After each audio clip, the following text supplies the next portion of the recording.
वज़ारत कानून का नोटिफिकेशन जो कि हमने पिछले सेगमेंट में ब्रेक किया है, स्क्रीन पे हमने चलाया, जिसमें सारी कंट्रोवर्सी जो है अब वो काफ़ी हद तक चीज़ें वाज़े हो गई हैं कि वज़ारत कानून ने deem to have been assented वाला इसमें जो है वो लिया है कि सदर ने दस्तखत नहीं किए, बल्कि बिल के पास होने के 10 रोज़ बाद वज़ारत कानून ने इसे सदर की तरफ से मंजूर तस्वुर किया। इस पर हमने जो निगरान वज़ीर कानून है अहमद साहब, उनसे हमने काफ़ी रब्ता करें, अहमद इरफान साहब से हमने रब्ता करने की कोशिश की बारहा, उनसे हमने उनको पैगाम भी भेजा कि आप प्रोग्राम में अपना मौक़िफ़ देना चाहते हैं तो आप हमारे प्रोग्राम में शामिल हों। उनका जवाब भी हमने मांगा उनसे कि इस पर अपना वो पॉइंट ऑफ व्यू दे दें, एटलीस्ट उनकी तरफ से पॉइंट ऑफ व्यू नहीं दिया गया। प्रोग्राम में आगे बढ़ते हैं, तज़किया शामिल करते हैं। मज़हर अब्बास साहब और मुज़म्मिल सरवर्दी साहब हमारे साथ प्रोग्राम में मौजूद हैं। अब्बास साहब, क्या कहेंगे आप, आज ये जो कंट्रोवर्सी नई स्टार्ट हुई है, सदर की तरफ से ट्वीट किया जाना, फिर वज़ारत कानून की तरफ से वजाहत आना, एक चीज़ तो वाज़े हो गई है, जो नोटिफिकेशन अभी हमने स्क्रीन पे चलाया कि ये बिल सदर साहब ने दस्तखत नहीं किया, बल्कि 10 रोज़ पार्लियामेंट से पास होने के बाद 17 अगस्त से इसे मंजूर तस्वुर किया गया वज़ारत कानून की तरफ से, हुकूमत की तरफ से। क्या कहेंगे इस पर सर?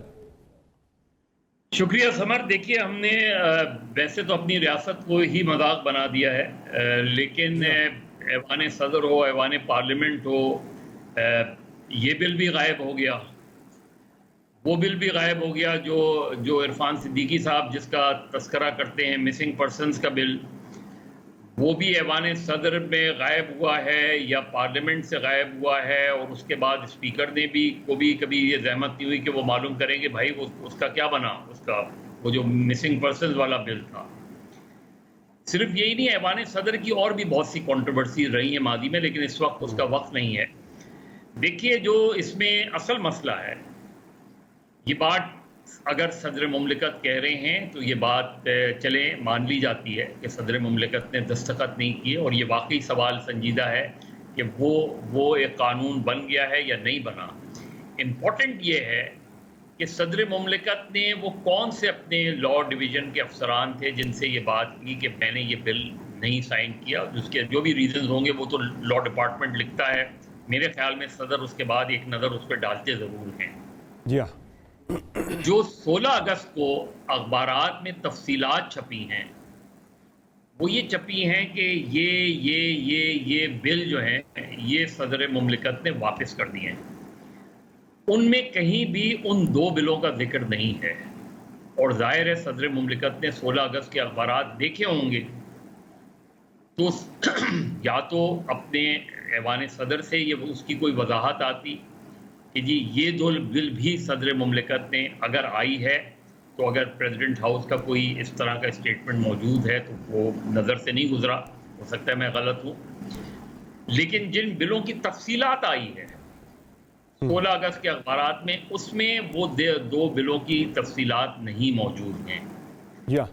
अब अगर 18 अगस्त को आप कह रहे हैं, 18, 19, 20 अगस्त को जब शाह महमूद कुरैशी और असद उमर गिरफ्तार होते हैं तो सदर मुमलिकत ट्वीट करते हैं। उसके बाद भी क्या सदर मुमलिकत ने अपने उस अमले को जिनको उन्होंने हिदायत की थी माफ़ कीजिएगा, आज की डेट तक, अब तक, इस वक्त तक जब हम गुफ्तगू कर रहे हैं, क्या उस डिवीज़न को सस्पेंड किया, उस लॉ डिवीज़न को, उन अफसरान को सस्पेंड किया गया है? अगर किया गया है तो आप का राब्ता होगा, मुझे नहीं अंदाज़ा। अभी तक तो ऐसी कोई खबर सामने नहीं आई। मैंने कुछ देर पहले भी राब्ता किया ऐवान सदर में, ऐसी कोई बात सामने नहीं आई। देखिए ना समर, ये इतनी आसान बात नहीं है। देखिए, प्रेसिडेंट ये तो ट्वीट कर रहे हैं, वो कह रहे हैं कल से शायद, चूंकि वर्किंग डे है कल मंडे इस कंट्रोवर्सी के बाद, तो मंडे से शायद कोई कार्रवाई अमल में लाई जाएगी। ऐवान सदर के जराये कहते हैं।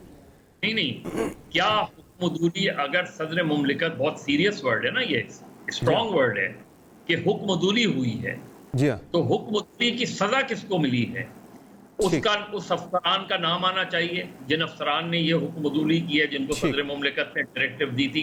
क्योंकि जब तक ये चीज वाज़ेह नहीं होगी, ये तो एक बात हो गई कि ऑफिशियल सीक्रेट एक्ट पर प्रेसिडेंट ने वाज़ेह कर दिया कि नहीं किए में साइन, तो वो कानून रहेगा नहीं रहेगा, ये मामला शायद सुप्रीम कोर्ट जाएगा। लेकिन प्रेसिडेंट हाउस में जो कुछ हुआ इन दिनों में, जी हाँ, वो बिल्कुल एक बड़े तनाज़े को जन्म देगी, और इस बात को होना चाहिए कि वो कौन लोग थे जिन्होंने सदर की हुक्मदूली की और किसके कहने पर की।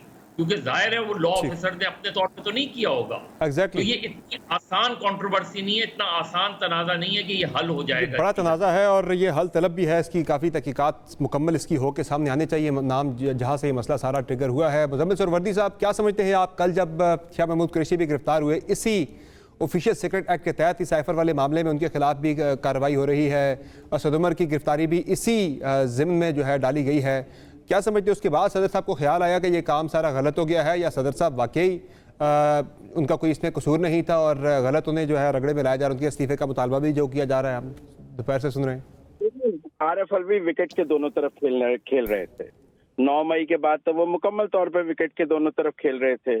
उन्होंने practice and procedure bill pay भी किया, रिव्यू एंड जस्टिस वाला भी, उन्होंने बहुत सारे बिल्स ऐसे हैं जिन पर पीटीआई की हिमायत नहीं थी लेकिन सदर ने दस्तखत किए और सुप्रीम कोर्ट भी हैरान था कि सदर ने कैसे दस्तखत कर दिए। तो वो विकेट के दोनों खेल समझता कि सदर मुमलिकत की कोई हुक्म अदूली हो गई है और उन्होंने इनको वापस भेजने का कहा है और वहाँ लॉर्ड मियन के डीजी ने जो है इसको पास कर दिया है। ऐसा नहीं है, मेरा ख्याल है सदर मुमलिकत झूठ बोल रहे हैं। उन्होंने पहले इसके ऊपर कोई डिसेंट नोट नहीं लिखा जब उनके पास आया है, और कानून यही है कि अगर वो डिसेंट नोट नहीं लिखते या वो ये हिदायत नहीं करते अपने के इस, जब उनको पुट होता है कि इस पर डिसेंट नोट लिखा जाए, क्योंकि रीजंस तो सदर ने बतानी है ना कि मैं इस पॉइंट पर एग्री नहीं करता, उसको बाद में लॉर्ड वियन ने नोटिफाई करना है। क्या सदर ने फाइल पे वो रीजंस लिखी है अपने हाथ से तो वो उसकी कॉपी पेश कर दें। अगर वो 10 दिन तक फाइल के ऊपर बैठे रहते हैं तो पाकिस्तान का आइन और कानून को इस बात की इजाजत तो नहीं दे सकता कि अगर सदर मुमलिकत किसी कानून के ऊपर अंडे देकर बैठ जाए तो वो कानून जो है वो सदर मुमलिकत के डाकखाने में पड़ा रहेगा। और भाई 14 दिन गवर्नर पे एक चीज तो बिल्कुल आप मुज़म्मिल साहब, मैं आपकी बात से एग्री करता हूँ, यहाँ तक तो ये बात बिल्कुल दुरुस्त है कि अगर सदर साहब के मौक़िफ़ के बकौल अगर जिस तरह वो कह रहे हैं कि मैंने कहा था वापस भेजा जाए, तो आर्टिकल 75 भी यही कहता है कि वापस भेजने से मुतालिक जो है आप बिल पार्लियामेंट को वापस भेजते हैं, मजलिस शुरा जहाँ से ये बिल पास होकर आता है, और उसमें आप अपने मैसेज के साथ message requesting that the bill or any specified provision thereof be considered, अब अपने पैगाम के साथ भेजते तो वो पैगाम ही सदर साहब का नोटिंग मौजूद होगी कहीं ना कहीं। जी हाँ, सदर ने लिख के करनी है ना, वो लिखा जी हाँ, सामने आ पैगाम लिखा हुआ होता है बिल्कुल फाइल के ऊपर, फाइल पे लिखा होता है, ये कोई ऐसी बात तो नहीं है। पर ये वही सदर है ना जिसने अदम एतमाद के दौरान असेंबली तोड़ दी थी और सुप्रीम कोर्ट ने कहा था कि इन्होंने आइन तोड़ा है। ये तो अपनी इम्यूनिटी की वजह से और उस वक्त चूंकि लाडले हैं बैठे रहे, वरना सदर ने और वजीर आजम दोनों ने इस मुल्क का आइन तोड़ा। जिनके बारे में हम ये बात करते हैं कि वो आइन की सरबुलंदी के दामन है, वो तो आइन तोड़कर बैठे हुए हैं सदर मुमलिकत यहाँ पर, और सुप्रीम कोर्ट के सर्टिफाइड है कि इन्होंने आइन तोड़ा है।